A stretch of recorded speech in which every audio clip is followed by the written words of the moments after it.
Hello everyone, कैसे हैं आप सभी लोग। वेलकम टू जैसे स्टडी क्लासेस। आज हम 6वीं शताब्दी ईसा पूर्व में नगरीय क्रांति पढ़ेंगे, लेकिन इससे पहले जो हम दो घटनाएं नगरीय क्रांति से पहले जैसे जैन धर्म और बौद्ध धर्म को पढ़ चुके हैं, तो उनके कुछ महत्वपूर्ण शासक जो अनुयायी हो गए थे उनके बारे में जान लेते हैं। बौद्ध धर्म को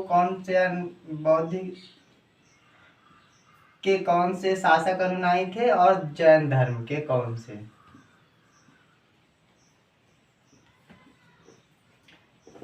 देखिए, बौद्ध धर्म की बात किया जाए तो हर्षवर्धन और हर्षवर्धन और इसके समकक्ष जो थे खरवेल। ये हर्षवर्धन बौद्ध धर्म को मानते थे, खरवेल जो थे जैन धर्म को मानते थे। कनिष्क जो थे वो बौद्ध धर्म को मानते थे और उनके जो समकक्ष थे अजातशत्रु वो जैन धर्म को। कनिष्क और अजातशत्रु।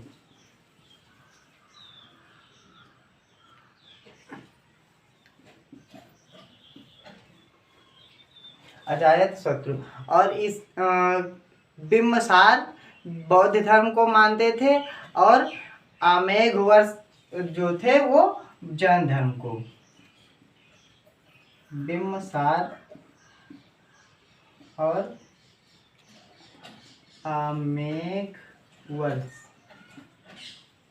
ये वो जैन धर्म को मानते थे। सम्राट अशोक, ये कई बार एग्जाम में पूछा भी गया है कि सम्राट अशोक किस धर्म के अनुयायी हो गए थे। तो सम्राट अशोक जो थे वो बौद्ध धर्म के और चंद्रगुप्त मौर्य जो थे वो जैन धर्म के।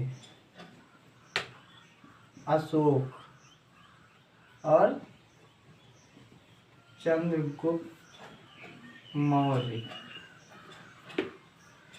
ये कई बार भी पूछा गया है कि चंद्रगुप्त मौर्य किस धर्म के अनुयायी थे। ये दोनों बहुत महत्वपूर्ण हैं। और यह अनुयायी हो गए थे या चंद्रगुप्त मौर्य के मृत्यु के समय किस धर्म को मानने लगे थे। तो चंद्रगुप्त मौर्य जो थे वो जैन धर्म को और अशोक जो थे वो बौद्ध धर्म को मानने लगे थे। और प्रसेनजीत जो थे वो आपके बौद्ध धर्म को मानते थे। प्रसेनजीत और इन्हीं के समकक्ष एक उदयन शासक हुए हैं। उदयन नामक दो शासक हुए हैं। तो इनको जब हम पढ़ाएंगे वंश, मतलब एक एक वंश को, तो आप जान पाएंगे कौन से उदयन किस धर्म के अनुयायी थे। एक उदयन जो थे इस तरफ बौद्ध धर्म को भी मानते थे। उदयन, दो उदयन हुए हैं। और एक जो थे गोपाल, जो गोपाल थे वो पाल वंश के थे। गोपाल, इधर हम गोपाल बौद्ध धर्म को मानते थे, ये पाल वंश के थे। और संप्रीति जो थे वह संप्रीति तो वो जैन धर्म को मानते थे। और प्रसेनजीत को मैंने बता दिया है, ठीक है। तो ये हो गए प्रमुख बौद्ध धर्म को मानने वाले शासक और इधर हो गए प्रमुख जैन धर्म को मानने वाले शासक। इनमें से जैसे हर्षवर्धन ये इम्पोर्टेंट है। इधर तो ज्यादातर बिंबसार भी इम्पोर्टेंट है। अशोक, जितने मतलब महत्वपूर्ण शासक थे उतने ही हमने लिखवाए हैं। जैसे कनिष्क हो गया, ये आपसे पूछा जा सकता है। इधर चंद्रगुप्त मौर्य हो गया और इधर अजातशत्रु, ये कई बार पूछे भी गए हैं। अश्वमेघ पूछे गए, अश्वमेघ वर्ष जो है इनसे पूछा गया है। अब हम आते हैं 6वीं शताब्दी ईसा पूर्व।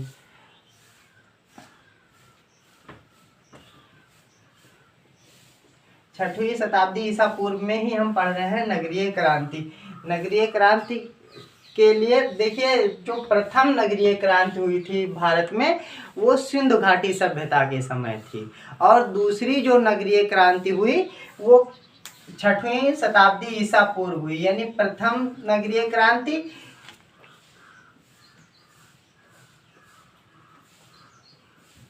सिंधु के समय, प्रथम नगरीय क्रांति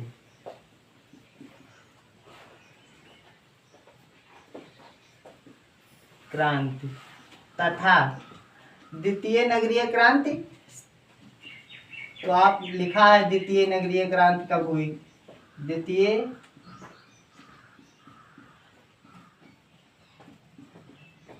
क्रांति छठी शताब्दी,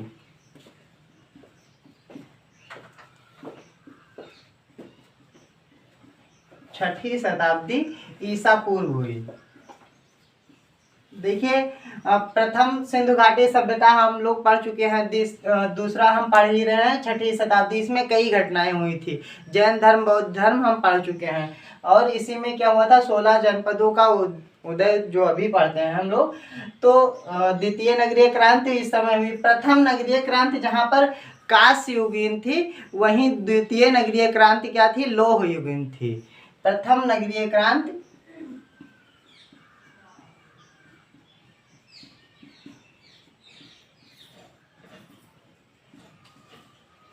कांस्य युगीन,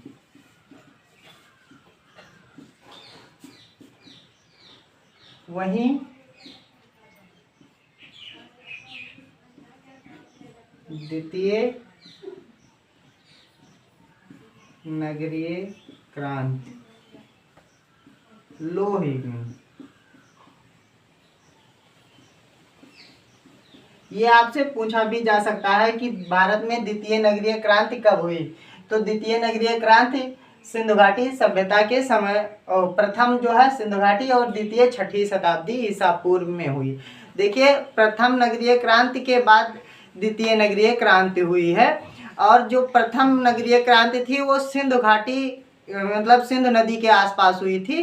वहीं जो द्वितीय नगरीय क्रांति हुई है गंगा के मध्यवर्ती इलाकों में हुई है। अगला पॉइंट हो जाएगा सिंधु प्रथम नगरीय क्रांति जहां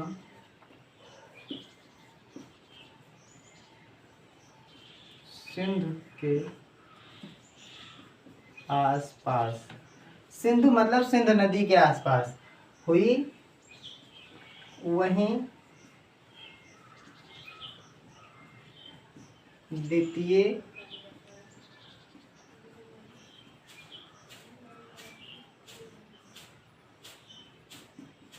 गंगा के मध्यवर्ती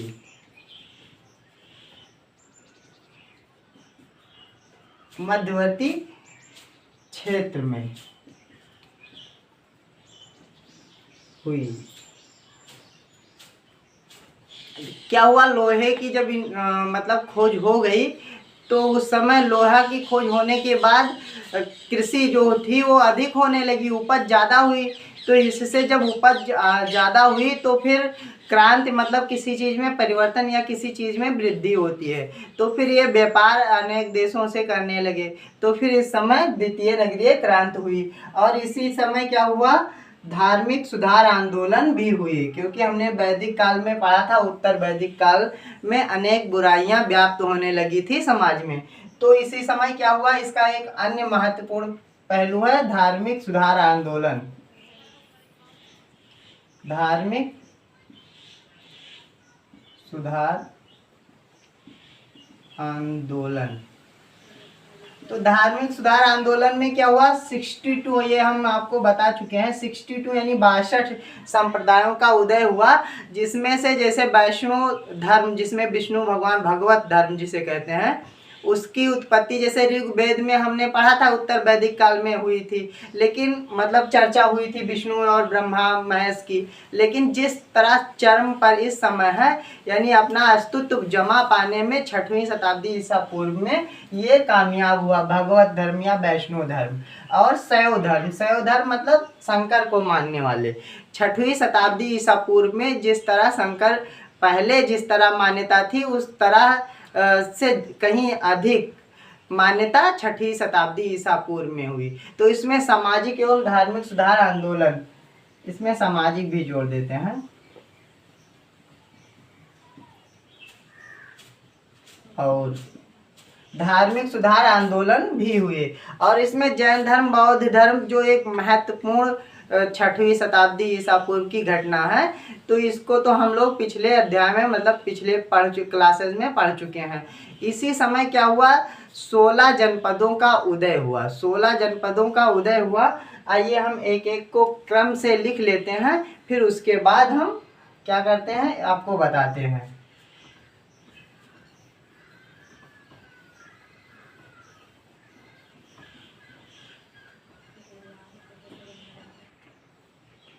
तो ये हैं 16 उस समय के महाजनपद। जैसे अंग है उसकी चंपा राजधानी थी, ये राजधानी इस तरफ है, इस तरफ नगर के नाम है। अंग की राजधानी चंपा, ये कहाँ पर स्थित है, बिहार में इस समय वर्तमान के। मगध की राजधानी पाटलिपुत्र या गृह, राजगृह, मतलब ये दोनों जगह थी, राजगृह तथा पाटलिपुत्र। काशी की राजधानी वाराणसी उस समय थी। वत्स की राजधानी कौशाम्बी और मत्स्य की राजधानी विराटनगर या वैराट, ये कहाँ, जयपुर राजस्थान वर्तमान का ये है, जयपुर राजस्थान में। कुरु की राजधानी इंद्रप्रस्थ, ये पुरानी दिल्ली में। सुरसेन की राजधानी मथुरा थी और चेंदी की राजधानी आपकी शक्तिमती, ये बुंदेलखंड में थी। और वज्जी की वैशाली मुजफ्फरनगर बिहार में इसकी राजधानी, ये वर्तमान में मतलब मुजफ्फरनगर बिहार में है। और वैसे तो वज्जी की राजधानी वैशाली थी। मल्ल की कुशीनगर थी। और गांधार की तक्षशिला, पेशावर पाकिस्तान। आगे चल के आप पढ़ेंगे तक्षशिला विश्वविद्यालय, तो इसके बारे में। पेशावर पाकिस्तान में स्थित है। और कंबोज की राजधानी हाटक अफगानिस्तान में थी। ये जो 2 नगर थे ये विदेश में इस समय वर्तमान में स्थित हैं। और उसके बाद अवंती की राजधानी 2 थी। जैसे उत्तरी राजधानी जो उत्तरी अवंती की थी जो उज्जैनी में थी, और दक्षिणी अवंती की राजधानी माहिष्मती थी। आपने सुना भी होगा माहिष्मती मूवी का डायलॉग, वो बाहुबली मूवी का डायलॉग। कौशाम्बी या कौशल की राजधानी कहाँ पर, श्रावस्ती में थी। और पंचाल की राजधानी अहित्र बरेली में थी। ये 16 जो हुए उस समय के महाजनपद हैं और उनके राज्य के नाम हैं। इसमें से वज्ज तथा मल्ल, ये वज्ज कहाँ चला गया, वज्ज कहाँ है, ये वज्ज और मल्ल जो 2 मतलब महाजनपद थे। इसकी क्या हुई, जो राजधानी जो ये 2 थे इनमें वंशागत नहीं था। इसमें जो राजधानियाँ मतलब जो राजा होते थे ये मल्ल और वज्ज, इसमें 2 में क्या होता था, वंशागत नहीं होते थे राज्य, कि राजा का लड़का ही राजा होता था। यहाँ पर पहले से ही गणतंत्र लागू हुआ था, यानी प्रजातंत्र लागू हुआ था प्रजा के अनुसार। तो ये आप याद रखेंगे कि वज्ज, नोट आप लिखेंगे वज्ज तथा मल्ल में राजा वंशागत